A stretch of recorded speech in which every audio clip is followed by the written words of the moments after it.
સુરતમાં જાણીતા બિલ્ડર દ્વારા સાયલેન્ટ ઝોનની જમીનના બોગસ પ્રોપર્ટી કાર્ડ બનાવી તેનું વેચાણ કરવાના કેસમાં નવા ખુલાસા સામે આવ્યા છે।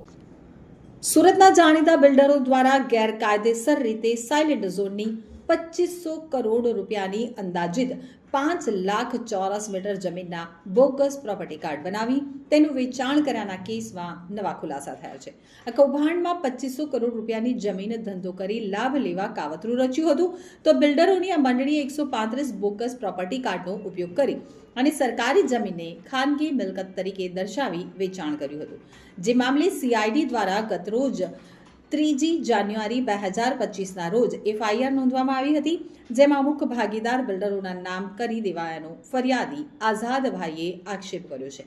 તો નરેશ શાહે પોતાની પત્ની મીનાબેન શાહ અને પુત્ર અભિષેક શાહના નામે બોગસ પ્રોપર્ટી કાર્ડ બનાવી જમીનનું ગેરકાયદેસર વેચાણ કર્યું હોવાનું તપાસમાં ખુલ્યું છે।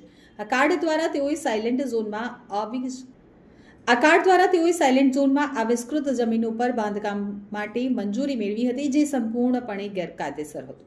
જેમાં સિટી સર્વિસ સુપ્રિન્ટેન્ડન્ટ કચેરીના વર્ગ 1 અધિકારી કાનાલાલ ગામિત, અનંત પટેલ, ડેટા એન્ટ્રી કર્મચારી અને સમૃદ્ધિ કોર્પોરેશનના કર્મચારીઓ વિરુદ્ધ ફરિયાદ નોંધાઈ છે।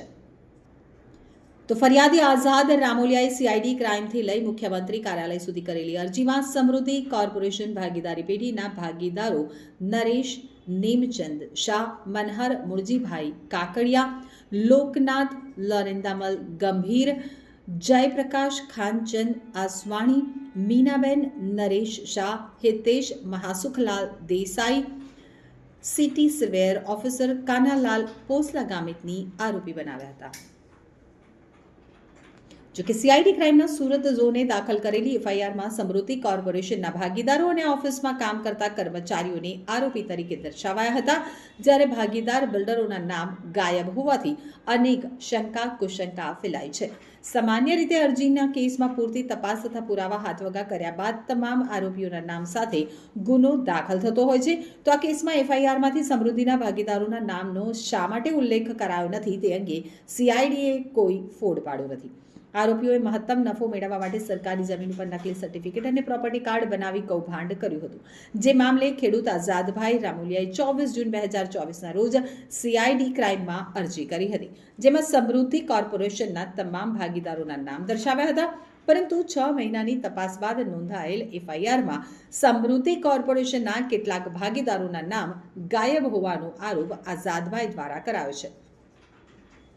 આ કેસને આગળ વધારવા માટે મુખ્યમંત્રીની ખાસ હસ્તક્ષેપની સીઆઈડી ક્રાઇમની આ કૌભાંડની તપાસ સોંપવામાં આવી હતી। ધરપકડ ટાળવા માટે બિલ્ડરોએ સીઆઈડીના ઉચ્ચ અધિકારીઓની બદલી કરાવવા અને હાઈકોર્ટમાં ક્વોશિંગ પિટિશન દાખલ કરવા પ્રયાસો કર્યા હતા, છતાં કૌભાંડની ગંભીરતાને ધ્યાનમાં રાખી બિલ્ડરો સામે આઈપીસીની કલમ 420, 465, 467, 468, 471 અને 120B હેઠળ કેસ દાખલ કરવામાં આવ્યો છે।